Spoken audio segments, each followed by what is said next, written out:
Muy buenos días, saludos y bendiciones. Vamos a comenzar con la enseñanza del día de hoy. El día de hoy vamos a estar hablando acerca de la Reforma Protestante. El 31 de octubre se celebró o se conmemora el Día de la Reforma o el comienzo de la Reforma.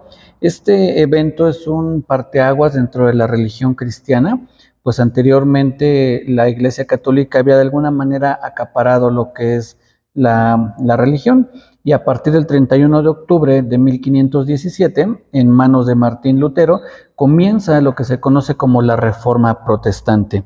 Les decía que esto sucedió un 31 de octubre de 1517. Martín Lutero, que era un monje y teólogo alemán, clavó 95 tesis, es decir, una larga lista de proposiciones para debatir una práctica que tenía la Iglesia Católica. Estas tesis o las proposiciones las clavó en la puerta de una iglesia, que era la iglesia de Wittenberg, y era una práctica común clavar estos anuncios o algún tipo de comunicado, tal vez incluso también por ahí alguna propaganda, en las puertas de las iglesias, en universidades o en algunos otros edificios públicos, porque eran lugares concurridos y altamente visibles. Entonces, esto que hizo Martín Lutero de clavar ahí las 95 tesis o sus 95 proposiciones no era algo muy extraño. Es como hoy cuando alguien publica algo en Twitter o en Facebook o en algún otro lugar, es decir, así de común, ¿no? Así como hoy de común es que alguien suba una imagen a internet, así era algo común que la gente pusiera algún tipo de información o de propaganda en alguna puerta de algún lugar público para que la gente interesada pudiera verlo. Y Martín Lutero, este monje alemán, un teólogo también, hizo esta práctica, puso esas 95 tesis donde, como les decía, refutaba algunas de las prácticas que tenía la Iglesia Católica. En específico, lo que él se enfocó en esas 95 tesis era acerca de las indulgencias, ese cobro que estaba haciendo la Iglesia Católica para el perdón del castigo que se merecían los pecados. Más adelante, en los siguientes días, primeramente Dios, porque ese es un tema que vamos a ver en por lo menos unos 2 o 3 domingos. Hoy sería el primero. Vamos a estar viendo qué son esas indulgencias, cuál es la autoridad papal, la autoridad católica.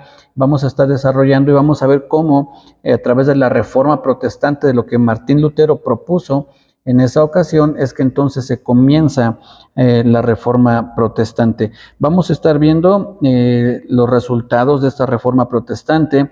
Vamos a conocer lo que son las 5 solas de la Reforma Protestante, lo que la Iglesia Católica defiende y lo que las 5 solas, que también vamos a ver ahorita en un momento más, que son estas 5 solas, lo que las 5 solas con base en la Biblia enseñan.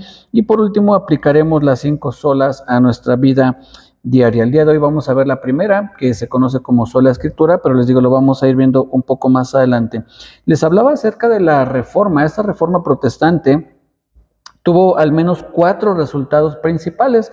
De los 4 resultados que podríamos mencionar, podemos hablar de muchos más, pero creo que son 4 los que son como más significativos dentro de los resultados de esta reforma, y uno de ellos es la apertura de la lectura de la Biblia para todos los creyentes. En alguna medida la Iglesia Católica había acaparado la lectura de la Biblia. Solamente circulaban, o mayormente circulaban Biblias en latín, un idioma al que la mayor parte de la gente no tenía acceso. No podían leer la Biblia porque estaba en otro idioma, además que era muy cara, pues en aquel tiempo las Biblias se transcribían a mano, entonces mandar a hacer una transcripción de la Biblia era muy caro, y pues la gran mayoría de las personas no contaban con los recursos como para poder mandar a hacer una copia. Entonces la Iglesia Católica en estos 2 sentidos había acaparado la lectura de la Biblia: uno, que solamente estaba en latín, y 2, pues lo caro que era reproducir una de estas Biblias.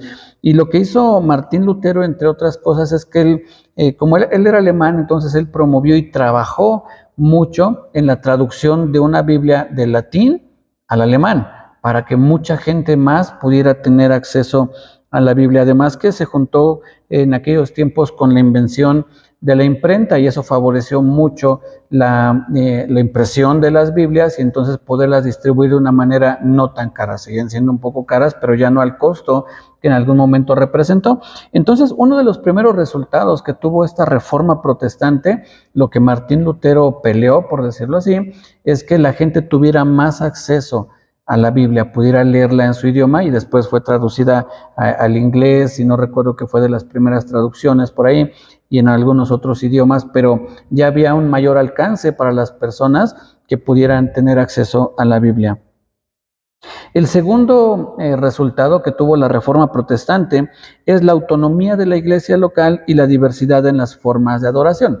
¿Qué quiere decir esto? Que la iglesia mantenía un control, la iglesia católica mantenía un control muy estricto sobre cómo y dónde se llevaban a cabo las celebraciones.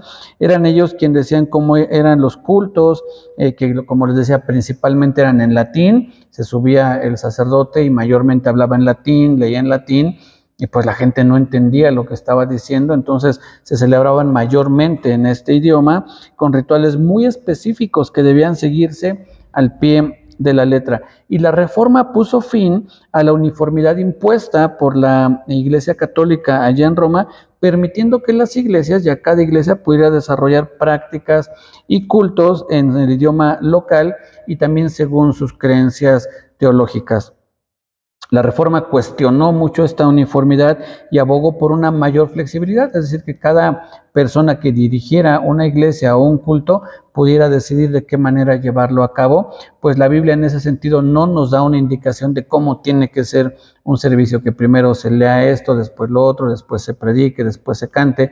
La Biblia no nos da ninguna instrucción, pero la Iglesia Católica había hecho un dogma, es decir, un mandamiento de cómo se tenían que llevar a cabo los cultos, y entonces la Reforma también, dentro de sus resultados, fue que se abriera o se hiciera esa flexibilidad para que cada iglesia pudiera llevar a cabo sus reuniones, lo que se conoce como su liturgia, es decir, la forma en que llevan a cabo un servicio, una celebración. Entonces, las iglesias locales pudieron tener cierta autonomía en sus prácticas, es decir, cada uno decidía cómo llevar a cabo sus reuniones. El tercer resultado de la Reforma Protestante es el sacerdocio de todos los creyentes. En otras palabras, cada persona puede tener un acceso directo a Dios sin necesidad de mediadores humanos. La Iglesia Católica enseñaba directa o indirectamente que la única forma de acercarse a Dios era a través de los sacerdotes o de los santos que ellos mismos promovían, o de la Virgen también en un momento dado, que solamente te podías acercar a Dios a través de un sacerdote, o de la intercesión por medio de María, o de alguno de los santos ya fallecidos, y impedían en alguna medida que los hombres, los hermanos, los creyentes pudieran acercarse a Dios de manera individual y personal. Entonces, este sacerdocio del que nos habla la Biblia cuando dice que Dios nos hizo reyes y sacerdotes, debemos entenderlo no como una postura especial o superior, sino como la facilidad o la posibilidad de acercarnos a Dios por nosotros mismos, es decir, por nosotros sin intervención humana. Sabemos que nos podemos acercar a Dios por medio del sacrificio del Señor Jesús. En el sacerdocio del Señor Jesús, Él nos permite acercarnos a Dios, pero bueno, Él es Dios, no, en este caso no estamos dependiendo de un ser humano que nos acerque a Dios, sino que dependemos del sacrificio que ya hizo el Señor Jesús para acercarnos, pero la Iglesia Católica también había secuestrado esa posibilidad, y entonces únicamente podías acercarte a Dios por medio de algún sacerdote, algún santo o de la Virgen. Así es que ya cada ser humano podía fortalecer su relación personal con Dios a partir de este resultado o logro que también tuvo la Reforma. Y el cuarto resultado que tuvo la Reforma, que creo yo que sería el más importante por todo lo que implica, por todo lo que a la larga se produjo a causa de esto, fue lo que se conoce como las 5 solas. ¿Qué son estas 5 solas?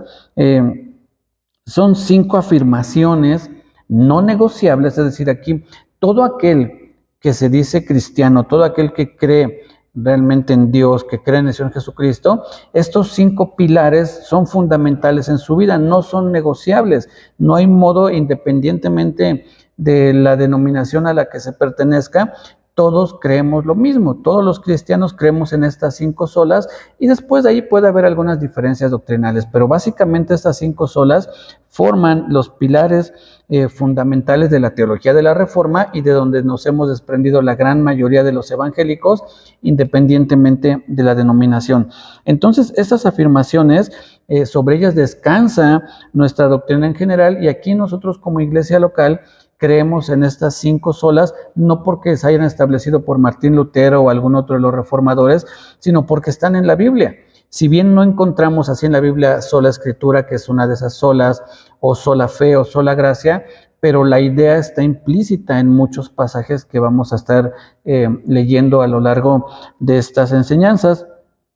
Lutero llegó a mencionar un par de ellas. Lutero mencionó acerca de la sola fe y la sola gracia, pero las otras solas, como se les conoce, también fueron desarrollándose a lo largo del tiempo y de hecho ya fue muchos años después cuando se estableció como las 5 solas que llegaron a ser ya como una doctrina más sistematizada, digámoslo así. Al principio pues cada quien tenía por ahí sus ideas, lo expresaba de alguna forma, pero después ya se hizo una doctrina ya muy desarrollada, ¿no? Muy fundamentada.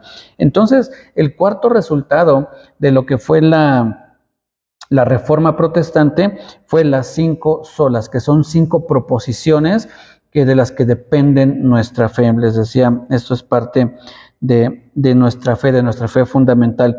Estas 5 solas se las voy a leer primero en latín, como fueron escritas originalmente, y después en la interpretación o en la traducción ya al español. La primera de ellas es solo escritura o sola escritura, que significa solo la escritura. Las vamos a ir desarrollando, ahorita solamente les voy a dar cuáles son estas 5 solas. La siguiente es sola gratia o solo la gracia. La tercera es sola fide o solo la fe. La cuarta es solo Christus o solo Cristo. Y la quinta es soli Deo gloria o solo a Dios la gloria. Estas son las 5 solas o las 5 afirmaciones. Se les conoce 5 solas porque así comienzan, ¿no? Sola escritura, sola gracia, sola fide, solus Christus y soli Deo gloria, pero se les conoce como las 5 solas, que es solo la escritura, solo la gracia, solo la fe, solo Cristo y solo a Dios la gloria. Estas son, creo yo, que el resultado más importante de la Reforma, porque como les decía, bueno, el que podamos acercarnos a Dios, claro que es algo fundamental, pero al final de cuentas cada persona podría haberlo hecho en su hogar, podría haberlo hecho en lo individual, sin necesidad forzosamente de una reforma. Lo mismo que en algún momento creo yo que es que incluso ya había en aquel tiempo iglesias, muy pocas, pero había iglesias ya consideradas, digamos, como cristianas, es decir, no tan apegadas a la Iglesia Católica, que ellos determinaban cómo llevar a cabo sus reuniones, pero era la minoría, eran muy pocos porque, como les decía, en alguna medida la Iglesia Católica había secuestrado lo que eran las Biblias, lo que era la forma de llevar a cabo el culto y lo que era el acercamiento también personal a Dios. Entonces, aunque sí había por ahí algunas iglesias, pero eran una minoría. A partir de la Reforma es que comienza a crecer ya las iglesias independientes y de ahí es donde salen los que hoy somos considerados como protestantes. Los protestantes somos también un resultado, digámoslo así, de la Reforma, pues de ahí salimos ya con diferentes ideas en cuanto a lo que vamos a ir desarrollando, lo vamos a ir viendo poco a poco, ¿sí? Lo primero que vamos a ver, como les decía, es la sola escritura o solo la escritura. De esta primera afirmación se desprenden las otras 4. Si nosotros no conocemos la escritura, si nosotros no profundizamos en la escritura, no podríamos conocer las otras 4 solas, que como les mencionaba es solo por gracia o solo la gracia, solo la fe, solo Cristo y solo a Dios la gloria. Estas otras 4 están dentro de la palabra. Si nosotros no comenzamos conociendo la escritura, no vamos a entender las otras 4 solas. Por eso es que siempre en los listados que ustedes puedan buscar, siempre va a aparecer así sola escritura encabezando la lista. Después viene solo la gracia, solo la fe, solo Cristo y solo a Dios la gloria. Entonces, fundamental es que conozcamos primero qué es lo de la sola escritura o a qué nos referimos con que una de nuestras doctrinas fundamentales, la columna vertebral de la Reforma, es la sola escritura, las 5 solas, y una de ellas es la sola escritura.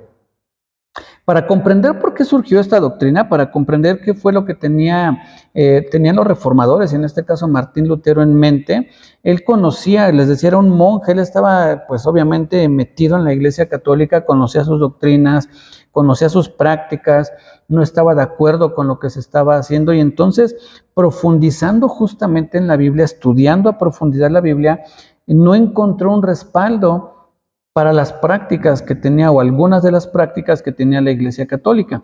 Entonces Martín Lutero, y les digo, con otros reformadores también, se pusieron a estudiar a profundidad la Biblia, y ahí es donde se dieron cuenta cómo es que tenían que llevar a cabo qué prácticas, qué creencias, qué dogmas o qué fundamentos. Y entonces, para poder comprender de dónde surge esto, vamos a ver lo que hacía la Iglesia Católica. Es parte de lo que vamos a ver.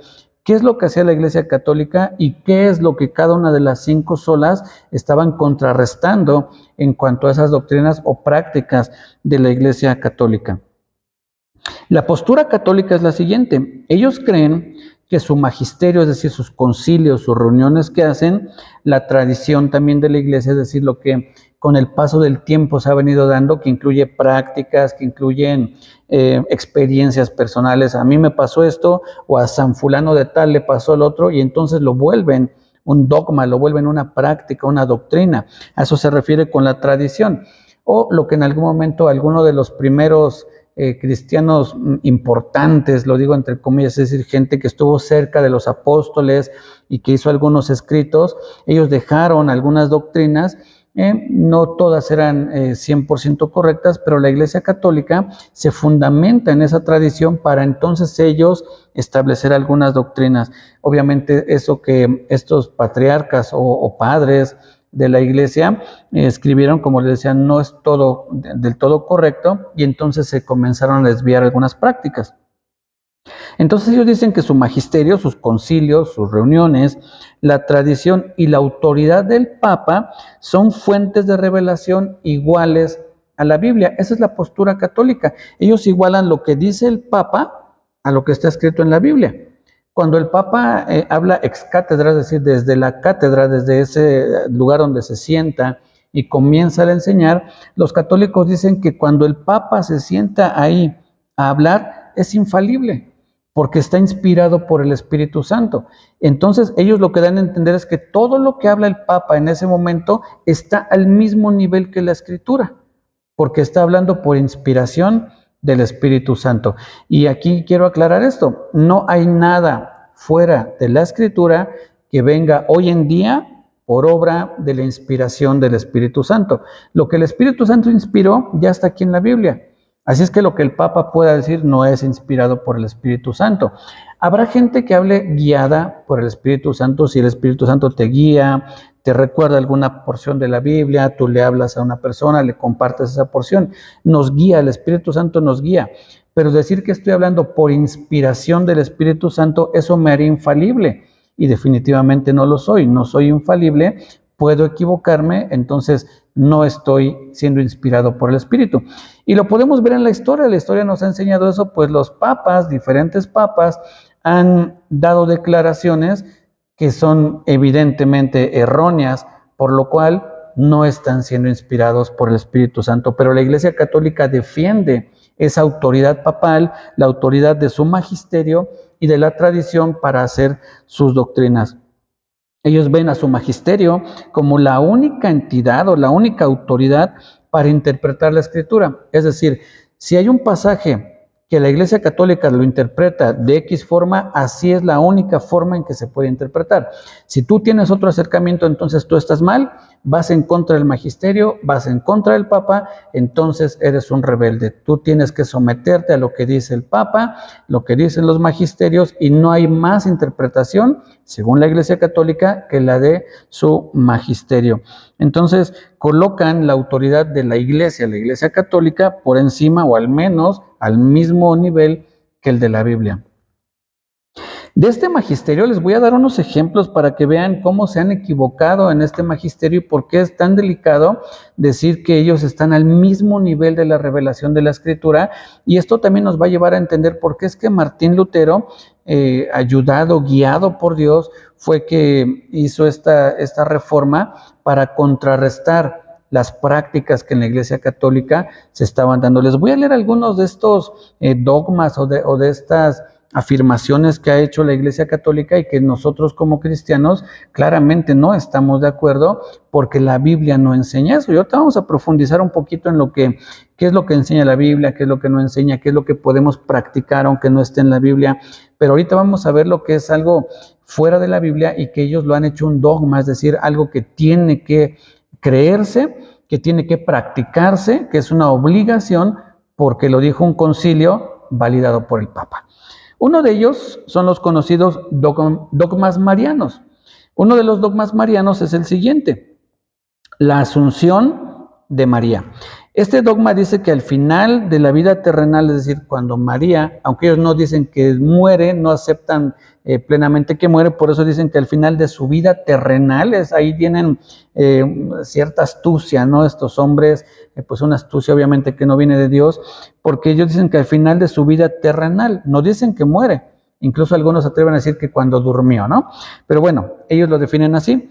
Al final de su vida terrenal, María fue llevada en cuerpo y alma a la gloria celestial. Eso es uno de esos dogmas o creencias. Y si alguien está en contra de este dogma, entonces no puede ser considerado un católico. Puede tal vez asistir a la Iglesia Católica, puede participar en ciertas cosas, pero si tú no crees en este dogma, entonces no puedes decirte católico. Para que tú seas católico, tienes que creer que María, al final de su vida terrenal, fue llevada en cuerpo y alma a la gloria celestial. Cuando la Biblia enseña que la carne y la sangre no pueden heredar la incorrupción, es decir, no pueden ir al cielo, nadie puede ir al cielo en este cuerpo. Y ellos dicen que María fue llevada al cielo en cuerpo y alma, algo que contradice claramente lo que la Biblia enseña. Y usan pasajes, la verdad es que muy distorsionados, como aquel que está en Apocalipsis, donde dice que apareció una señal en el cielo y que ahí estaba una mujer vestida con la luna, vestida y con la luna a sus pies o algo así, y que iba a dar a luz un hijo. Entonces dicen, ¿quién es esa mujer? Pues es María, y como esa mujer es María, esa es la interpretación católica. Dicen entonces, ¿dónde estaba esa señal? Pues en el cielo. Si estaba en el cielo, es que fue asunta. Eso es lo que se conoce como la asunción de María. Y dicen que entonces María fue asunta, porque ahí en Apocalipsis dice que estaba en el cielo. Pero ahí mismo, en ese pasaje de Apocalipsis, también dice que ahí en esa misma señal, también en el cielo, estaba el dragón. Entonces también el dragón habría sido asunto. O sea, hay una clara contradicción en estos dogmas. Sin embargo, insisto, como eso fue, fíjense, fue proclamado como dogma por el Papa Pío XII mediante la Constitución Apostólica Munificentissimus Deus. No sé si así se pronuncia muy bien, pero es Munificentissimus Deus. Es un término latín donde en esa declaración, el Papa Pío XII fue quien declaró la asunción de María. Así es que, y eso fue en 1950, es algo relativamente reciente, no tiene tanto tiempo que se ya hizo como un dogma de la asunción de María. Entonces, ¿quieres ser católico? Tienes que creer esto. Y si tú dices, oye, pero es que ahí en Apocalipsis está hablando otra, no, entonces no puedes ser católico porque el Papa dijo que así es y así son las cosas. Hay otro dogma también de María acerca de la concepción, de la Inmaculada Concepción, que también dice que María nació sin el pecado original, y bueno, ese es otro punto, pero no es el único, ¿no? Después habla también sobre los dogmas de la Iglesia y el papado. Les mencionaba hace ratito de la infalibilidad papal. Este es uno de los dogmas y la definición es que cuando el Papa habla ex cátedra, es lo que les decía, desde la cátedra o desde el lugar donde se sienta a enseñar, sobre un tema de fe o moral, está preservado de todo error por la asistencia del Espíritu Santo. En otras palabras, está siendo inspirado por el Espíritu Santo y entonces es infalible. Algo curioso es que dicen, bueno, el Papa no es infalible en todo momento, como que la infalibilidad va y viene, ¿no? viene cuando está ahí y después se va. Entonces dices, bueno, estamos hablando de una infalibilidad temporal, permanente, en qué momento se puede equivocar, en qué momento no. ¿Cómo sabemos que en los escritos, por ejemplo, en la Asunción de María, no se equivocó? Porque ellos dicen, si ellos albergan la posibilidad que el Papa se equivoque. Entonces, ¿cómo sabemos que en los dogmas marianos no se equivocó? Ahí queda esa pregunta al aire. Entonces, dicen que el Papa, eso fue en 1870, cuando se estableció el dogma de la infalibilidad papal, y entonces el Papa es preservado de todo error por la asistencia del Espíritu Santo. La autoridad de este dogma fue definido solemnemente por el Concilio Vaticano I. Así se le conoció a ese concilio, donde determinaron que el Papa es infalible. ¿Encontramos eso en la Biblia? No. No hay ningún solo pasaje en la Biblia que diga que alguien, un ser humano, es infalible. Infalible es la palabra de Dios porque fue inspirada por Dios, pero cualquier hombre es falible. Así es que aquí nos damos cuenta cómo estos dogmas que la Iglesia ha hecho de parte de toda su doctrina, pues no tienen un sustento bíblico, pero tienes que creerlo porque el Papa lo dice. Otros de los dogmas son acerca de los sacramentos y la escatología. Y uno de ellos, yo creo que de los más conocidos, es el purgatorio. Este dogma del purgatorio, la definición es que existe un estado o lugar de purificación para aquellos que mueren en gracia de Dios, pero que aún necesitan limpiarse de las penas temporales debidas al pecado. Es decir, una persona que muere en la gracia de Dios, es decir, que Dios lo alcanza, lo perdona, pero que muere con ciertos pecados, entonces no puede ir directamente al cielo, tiene que ir a un lugar, como dice aquí, a un estado o un lugar de purificación, para que ahí pague por sus pecados y entonces después pueda ir al cielo o al paraíso, según como ellos lo mencionen. Esto también va en contra de lo que la Biblia enseña, pues la Biblia dice que el Señor Jesucristo pagó por todos nuestros pecados. Es decir, no dijo, bueno, dejó unos pendientes, ahí esos después los pagas tú. El Señor Jesús incluso enseñó en la parábola aquel de los dos deudores, donde la cantidad que debía uno a su amo era una cantidad infinita, imposible de pagar, es decir, la cantidad es de una cantidad muy exorbitante, de modo que lo que nos enseña es que no puedes pagar tus ofensas. Y los católicos dicen que sí puedes pagar en el purgatorio, y la pregunta sería, bueno, si nosotros podemos pagar por nuestros pecados, entonces ¿para qué murió Cristo? ¿Qué necesidad tenía de venir el Señor Jesucristo a morir, a pagar por nuestros pecados, si nosotros podríamos pagarlos? Entonces, bueno, eso es parte de estos dogmas que tiene la Iglesia Católica. Otro, les decía, es el de los sacramentos. Hay uno que se conoce como la transubstanciación, tiene un nombre un poco raro, que dicen que cuando uno come la oblea que dan como lo que se conoce como la Santa Cena, la Eucaristía, si no mal recuerdo, entonces cuando uno come eso, en la boca del que lo está comiendo se convierte en la carne o en el cuerpo del Señor Jesucristo. Es decir, no es un pan, sino que se transubstancia y entonces se convierte en el cuerpo, en la carne del Señor Jesucristo. El dogma acerca del purgatorio fue definido en el Segundo Concilio de León y detallado en el Concilio de Trento. Ahí es donde se determinó este dogma del purgatorio, que también claramente está en contra de lo que la Biblia enseña. Pero vuelvo a lo mismo, como fue dicho por el magisterio o los concilios de la Iglesia Católica, es un dogma y lo tienes que creer, aunque vaya en contra de lo que dice la Biblia. Así como el Papa, como sucesor del apóstol Pedro, eso es parte de lo que la Iglesia Católica también menciona, ¿no? Que dicen que el Papa, como sucesor del apóstol Pedro, a quien el Señor Jesús le confió las llaves del reino, es lo que dicen los católicos, posee el poder supremo, pleno, inmediato y universal de gobernar, legislar y juzgar a todos los fieles y a todas las iglesias particulares del mundo. Fíjense qué poder le da la Iglesia Católica al Papa.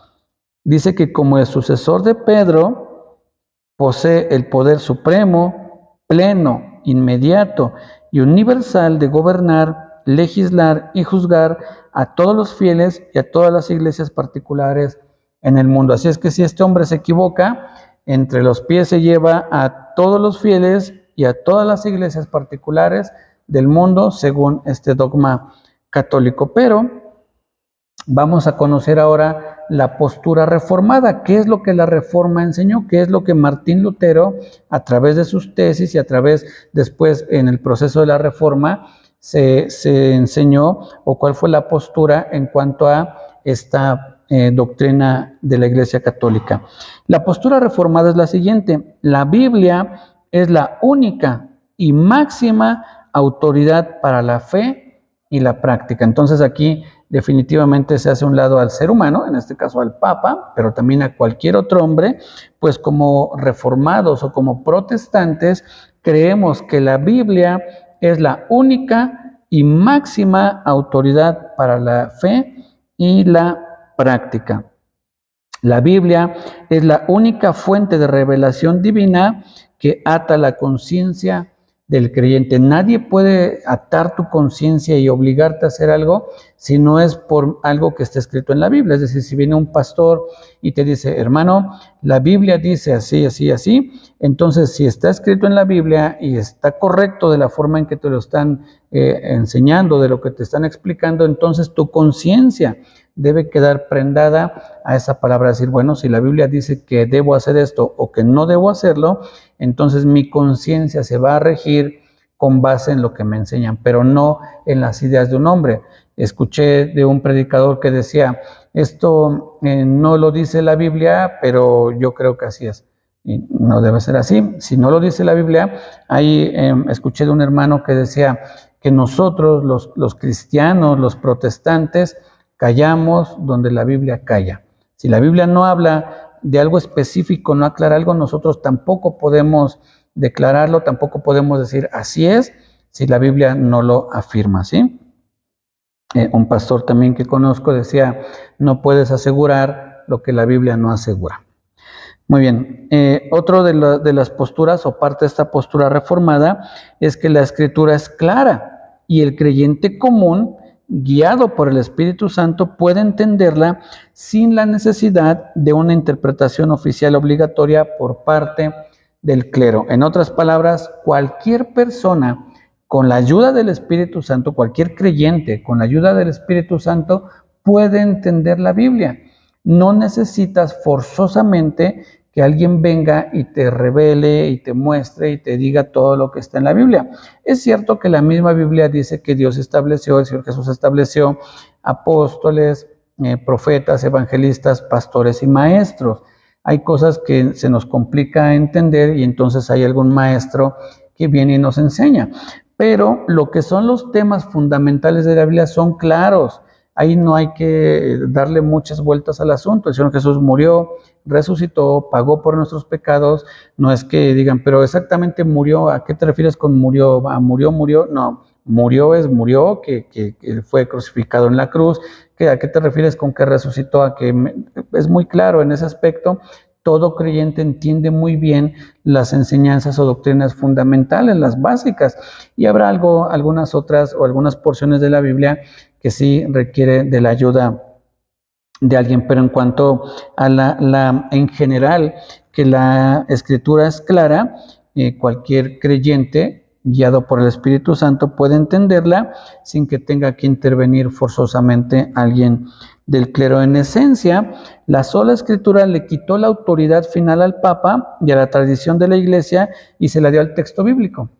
Esa autoridad que el Papa se había adjudicado fue quitada y fue devuelta a la Biblia. La Biblia es nuestra máxima autoridad para nuestra fe y la práctica de ella. Al mismo tiempo, se le dio al creyente la responsabilidad de leer y entender ese texto. ¿Por qué? Porque también algunos creyentes un poco, no sé, acomodándose a esta cuestión, dicen, bueno, pues el que dices el Papa, yo no tengo por qué leer, porque además ni hay Biblias en mi idioma, así es que habían caído en una zona de confort, pero la reforma para aquellos que tenían el deseo de leer la Biblia, pues les ayudó. Para aquellos que habían caído en esa zona de confort, no les fue tan agradable porque ahora la reforma también le dio a cada creyente la responsabilidad de leer y entender el texto y obviamente de aplicarlo, ¿sí? Muy bien. Ahora, todo esto que hemos mencionado, les decía al principio que la sola escritura y todas las solas y lo que es la reforma tiene su fundamento en la Biblia, no en lo que creía Martín Lutero como Martín Lutero, sino lo que creía Martín Lutero con base en la Biblia, no en las ideas personales, sino lo que él encontró en la Biblia. Y algunos de los pasajes que nos van a ayudar a entender de una mejor manera o a reforzar esta doctrina de la sola escritura, por ejemplo, vamos a leer lo que dice segunda carta de Pablo a Timoteo, o segunda de Timoteo capítulo 3, versos 16 y 17. Dice: toda la escritura es inspirada por Dios y útil para enseñar, para redarguir, para corregir, para instruir en justicia, a fin de que el hombre de Dios sea perfecto, enteramente preparado para toda buena obra. Toda la escritura es inspirada por Dios y toda la escritura es útil para enseñar. Toda la escritura nos sirve para redarguir, para corregir, para instruir. Es decir, en la escritura, en toda la escritura tenemos todo lo necesario. No necesitamos más dogmas, no necesitamos más revelaciones o un nuevo evangelio. Si no está en la Biblia, entonces no debemos creerlo. Hablando, insisto, de estos fundamentos o de estas doctrinas fundamentales. Ahorita voy a profundizar un poquito en lo que podemos o no hacer en cuanto a lo que está o no está en la Biblia. Pero hablando de estos temas fundamentales, en la Escritura encontramos todo, no necesitamos más. No estoy diciendo tampoco que no podamos leer un libro que habla acerca del Sermón del Monte o que habla acerca de la fe o del amor o de la crucifixión, pero no podemos de ese libro que no obviamente no esté en la Biblia hacer un dogma, es decir, aquí este hermano dice esto y aunque la Biblia no lo diga, pero el hermano lo dijo, entonces yo lo creo. No, son de utilidad los libros, nos ayudan a entender algunos pasajes o algunos temas que no entendemos, pero solamente son ayudas, ¿sí? No es una autoridad en sí misma, solamente la Biblia es nuestra autoridad. Y aquí dice que toda la escritura es inspirada por Dios y por consecuencia toda ella nos es útil para enseñar, redarguir, corregir e instruir. Entonces en la Biblia tenemos todo. Por eso es que nosotros consideramos que es nuestra única y máxima autoridad para la práctica de nuestra fe. En la palabra de Dios tenemos todo lo que necesitamos, no hay por qué agregar nada más. En 2 de Pedro, capítulo 1, versos 19, dice: tenemos también la palabra profética más segura. Tenemos también la palabra profética más segura. ¿Cuál es esa palabra profética más segura? La Biblia, las Escrituras. Y dice después en el verso 21, porque nunca la profecía fue traída por voluntad humana, sino que los santos hombres de Dios hablaron siendo inspirados por el Espíritu Santo. Si dice aquí que la Biblia es la palabra profética más segura, quiere decir que cualquier otra palabra, cualquier otra revelación, cualquier concilio, cualquier junta, reunión o declaración que haya hecho algún hombre, no es tan segura. Por lo tanto, si no es tan segura, no podemos confiarle en nuestra fe, no podemos igualarla a la autoridad de la Biblia, porque la Biblia misma dice que la palabra profética más segura es la Biblia misma, no lo que diga un papa o incluso un pastor o un concilio o un presbiterio, sino lo que dice la Biblia. Ahora, si en una reunión se están hablando de fundamentos que están en la Biblia, bueno, entonces entendemos que eso es algo que tiene autoridad escritural porque se está tomando de la Biblia. Pero si es algo que encontramos en contra de lo que dice la Biblia, o de algún pasaje un poco complicado, de algún pasaje no muy claro, y de ahí se hace un dogma, definitivamente hay que tener cuidado con ello, ¿sí? En 1 Corintios 4 dice: pero esto, hermanos, lo he presentado como ejemplo en mí y en Apolos por amor de vosotros, para que en nosotros aprendáis a no pensar más de lo que está escrito. Vuelvo a leer esta parte: a no pensar más de lo que está escrito. Es decir, no debemos agregar doctrinas que estén fuera de la Biblia. Eso sería pensar más de lo que está escrito. ¿Qué es lo que está escrito? Es esto. Si yo quiero inventar una nueva doctrina, presentar un nuevo evangelio que no está en la Biblia, estoy corriendo un riesgo de equivocarme y de torcer la fe de alguno de mis hermanos y la mía claramente también. Entonces, esto que dice aquí de no pensar más de lo que está escrito es no agregar doctrinas fuera de la Biblia. No es a todo lo que se desarrolla en la iglesia, no se trata de que, de repente cerrarnos a que si la Biblia no dice que puedo transmitir mis enseñanzas en internet, entonces no lo voy a hacer. No me estoy refiriendo a eso. Me estoy refiriendo a no pensar más de lo que está escrito en cuanto a doctrinas y prácticas fundamentales. La Biblia dice que puedo transmitir en YouTube, no dice. Entonces ahí es donde uno, con el criterio que uno entiende conforme a la Biblia, dice, bueno, ¿qué podría estar en contra de la Biblia el que yo transmita la predicación por medio de YouTube? Bueno, creo que no, incluso creo que eso es parte de expandir el Evangelio, de presentar el Evangelio a todos los lugares donde pueda llegar. Entonces, lejos de estar haciendo algo en contra de la Biblia, estaría haciendo algo utilizando los recursos que hoy tenemos para anunciar el Evangelio. No estamos hablando también de qué versión de la Biblia tenemos que leer. La Biblia dice que tenemos que leer la Reina Valera. No, la Biblia no nos dice qué versión de la Biblia tenemos que leer. Puede ser que alguien lea la Nueva Versión Internacional, la Biblia de las Américas, o la Reina Valera, o alguna otra versión que haya por ahí. Entonces, en cuanto a eso, debemos de entender que no se trata de cuadrarnos, ¿no? Es decir, no, la Biblia no dice que podamos ver la tele, no hay que verla. La Biblia no dice que tengamos que leer libros afuera de la Biblia, no hay que leerlos, no. Esto entendemos que estamos hablando de doctrinas fundamentales, doctrinas que pueden poner en riesgo la salud espiritual o incluso en algún momento la fe de las personas, ¿sí?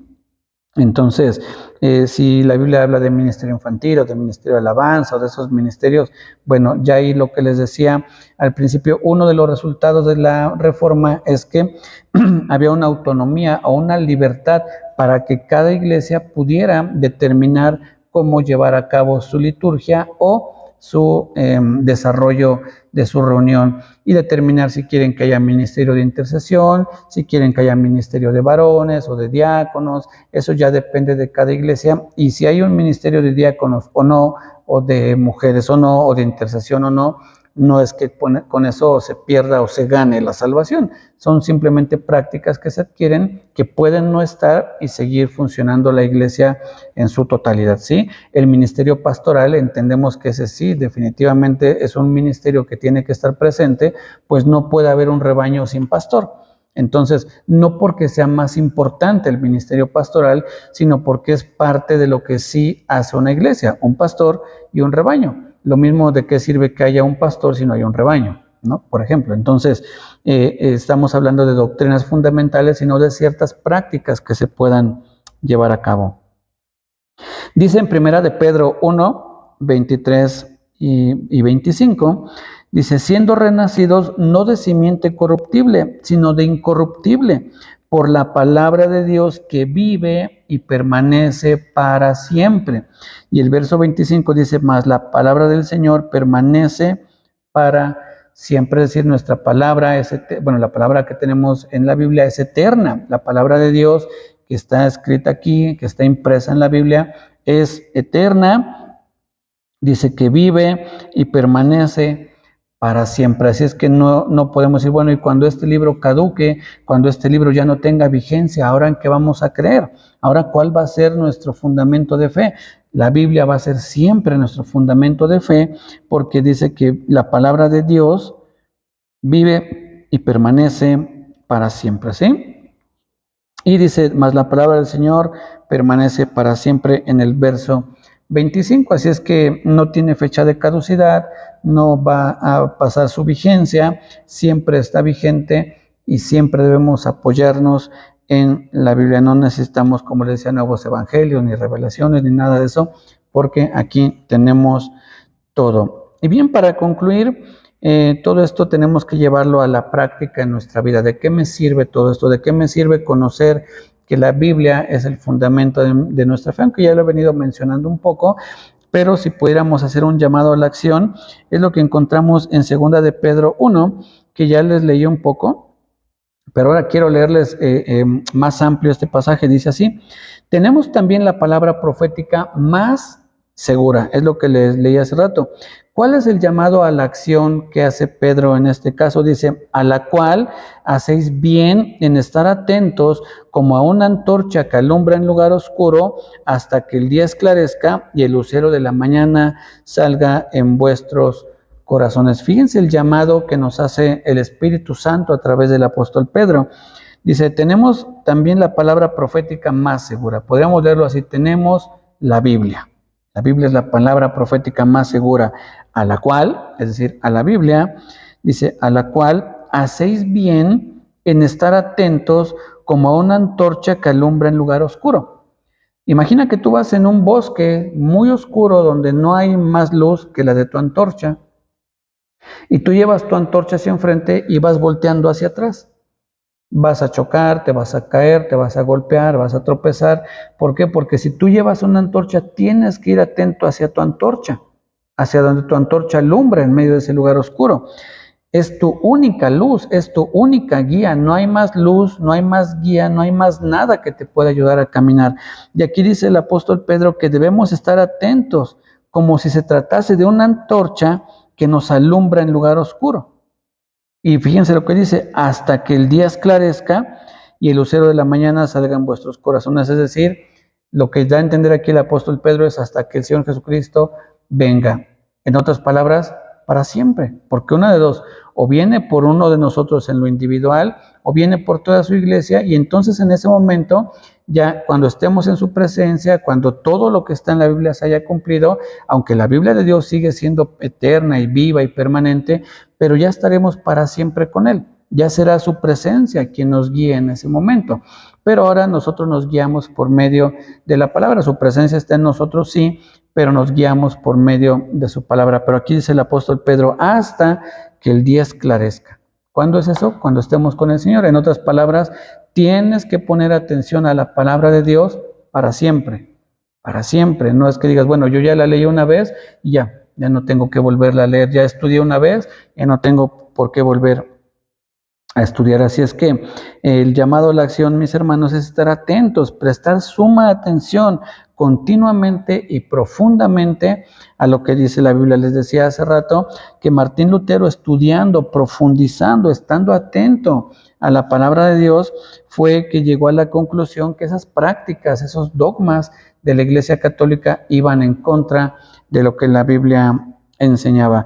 Así es que también nosotros, por medio del estudio profundo de la Biblia, vamos a poder discernir entre lo bueno y lo malo gracias a la ayuda del Espíritu Santo y al conocimiento bíblico que tengamos, ¿sí?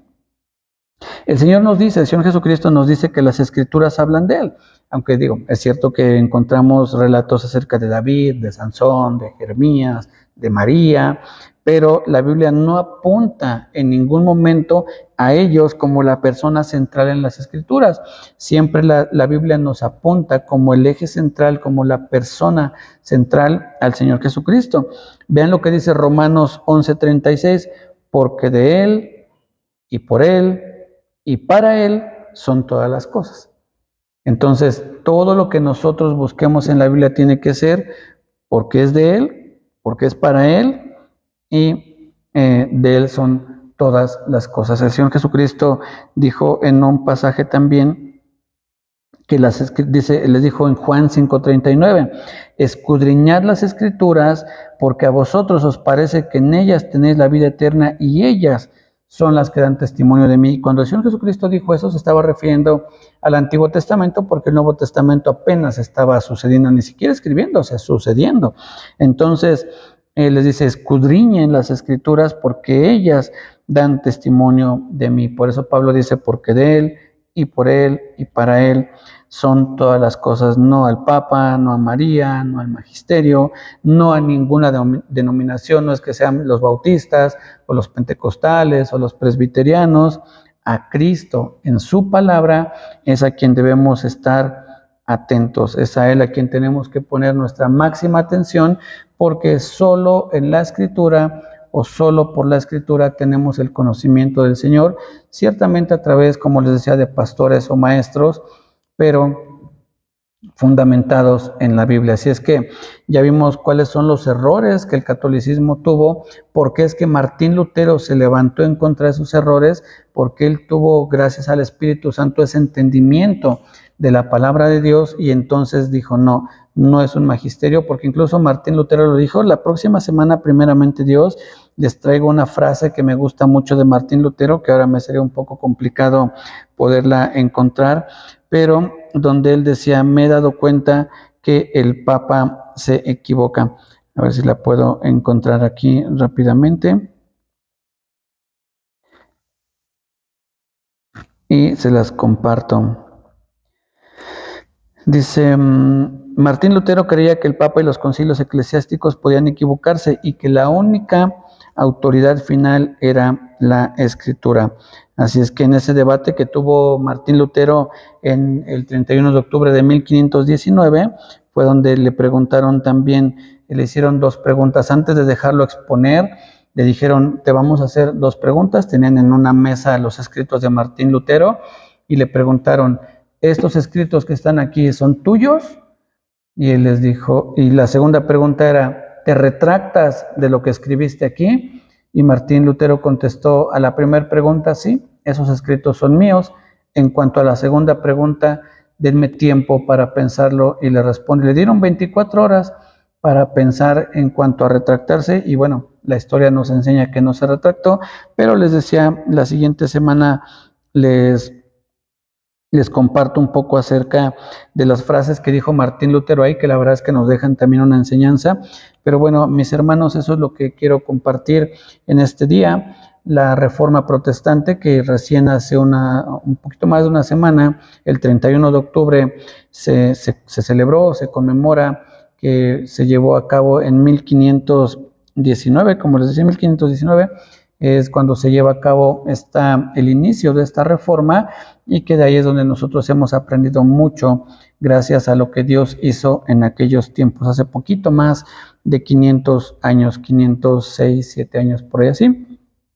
Entonces, tengamos presente que solo la Biblia es nuestra máxima autoridad para la práctica de nuestra fe, ¿sí? Vamos a orar y con eso terminamos.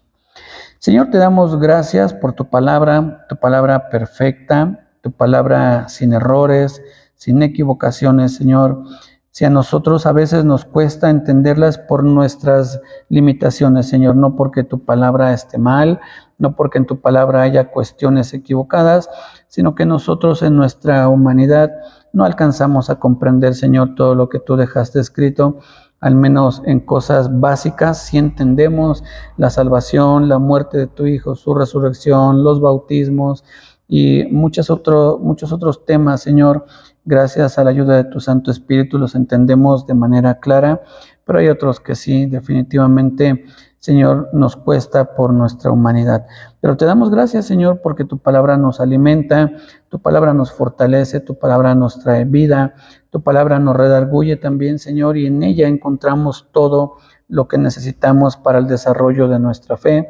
Gracias, Señor, por esos hombres que tú levantaste para poder llevar a cabo esta reforma, y que de ahí pudiéramos nosotros hoy tener pilares muy fuertes en cuanto a nuestra fe, y cada uno de ellos los encontramos en tu palabra, Señor. No son ideas de hombres, no son pensamientos o posturas humanas, sino que tienen un respaldo en tu palabra, Señor, un respaldo claro, y no torciendo tu palabra, no utilizando pasajes que no son muy claros en cuanto a lo que se quiere decir humanamente hablando, pero que, Señor, en esos pasajes que fundamentan nuestra fe encontramos claridad, Señor. Muchas gracias. Gracias, Señor Jesús, por tu obra. De no haber sido por tu obra en la cruz, no podríamos tener acceso a la Escritura el día de hoy, y mucho menos a tu presencia, a la presencia del Padre y a la presencia de tu Santo Espíritu en nuestra vida. Señor, dejamos nuestra vida en tus manos, para que conforme a tus planes y propósitos tú nos ayudes. Y Señor, ayúdanos a estar atentos a tu palabra, Señor, como esa antorcha que alumbra en un lugar oscuro, que podamos poner en práctica también tu palabra, Señor, que podamos reconocer que por medio de tu palabra y del estudio constante y de la lectura constante es que vamos a ser fortalecidos, y entonces no seremos engañados, pues conocemos la verdad, Señor. Gracias, Padre, por Cristo Jesús. Amén y amén. Estamos despedidos. Muy buenas tardes. No se vayan sin saludarse, sin despedirse. Que Dios les bendiga. Muy buenas tardes.